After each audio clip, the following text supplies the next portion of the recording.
场上他是森林狼的二当家，场下他是真正的人生赢家。兰德尔夫妇一掷千金，在德州购买了一块24万平方公里的土地，有34个足球场那么大，并在这片土地上播种家族的梦想。人人都羡慕兰德尔的土豪生活，却不知这个身高2.06米的铁憨憨竟然是个恋爱脑，从大学到现在13年只钟情妻子一人，因为这个美丽善良的女人值得被爱，即便丈夫染上毒瘾依旧不离不弃。她是兰德尔重返巅峰真正的 MVP。 兰德尔的妻子叫肯德拉，二人的缘分始于2013年的肯塔基大学。当时外貌出众、衣着时尚的肯德拉不乏追求者，人送外号肯塔基卡戴珊。而6根未净的兰德尔见到肯德拉第一眼就沦陷了。他通过朋友参加了肯德拉的生日派对，第一次有了和女神面对面的机会。肯塔基起初对体育生的印象并不好，可从未谈过恋爱的兰德尔却用真诚打破了偏见。他们都有母亲独自抚养长大，相似的单亲家庭成长经历让彼此生出莫名的亲近感，青梅竹马的爱情在校园生根发芽。2014年，兰德尔以首轮第7顺位加盟湖人，肯德拉毫不犹豫放弃熟悉的生活，随他远赴加州，成为他 NBA 生涯的第1位忠实球迷。兰德尔不会用语言表达，只会在生活中毫无保留的付出。2016年，兰德尔精心策划了希腊圣托里尼求婚之旅，他单膝跪地献上钻戒，承诺了一生。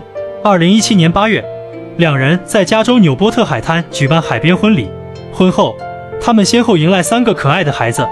兰德尔会亲自下厨为家人做早餐，孩子们围在他身边尽情嬉闹。原生家庭不完整的2个人，却用爱构建了幸福圆满的5口之家。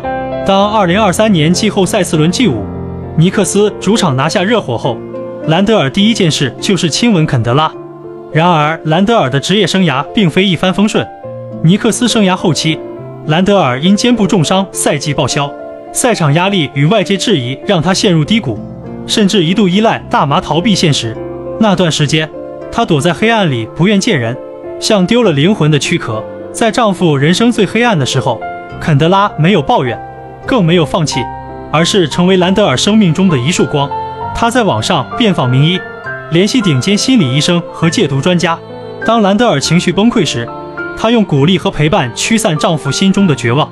最终，在一位名叫丹尼尔·阿曼的精神科医生的帮助下，兰德尔成功戒掉了大麻。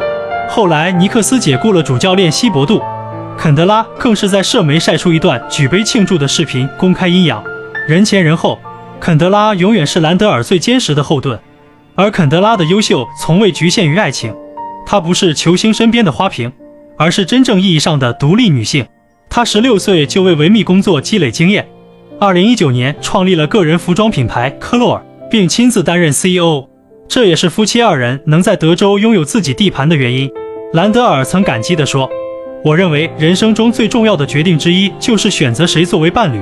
我的妻子，她见证了我最好的一面，也见证了我最坏的一面。得妻如此，夫复何求？